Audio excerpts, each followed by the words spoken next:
I need an outlet. Outlet. We talk about outlet. امروز میخوایم در مورد کلمه outlet صحبت بکنیم. با هم همراه باش تا هم معنیشو بدونی هم باش جمله بسازیم. outlet. outlet. یکی از معنیهای outlet به معنی پریز برق هستش. پریز. outlet. اوکی؟ outlet. outlet. بگیم که من سریع به یه پریز نیاز دارم. I just need an outlet. I just need an outlet. I just need. I just. من خیلی سریع. Just means سریع. Just یعنی سریع. I just need. خیلی سریع نیاز دارم. Need یعنی نیاز داشتم. I just need an outlet. an آوردیم بر outlet.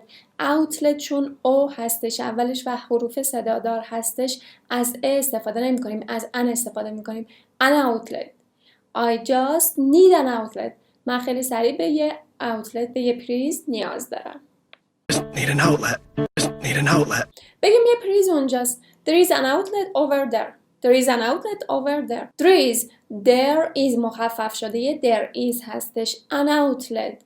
یک پریز over there. Over there. اونجا یه پریز برق هستش. Over there یعنی اونجا.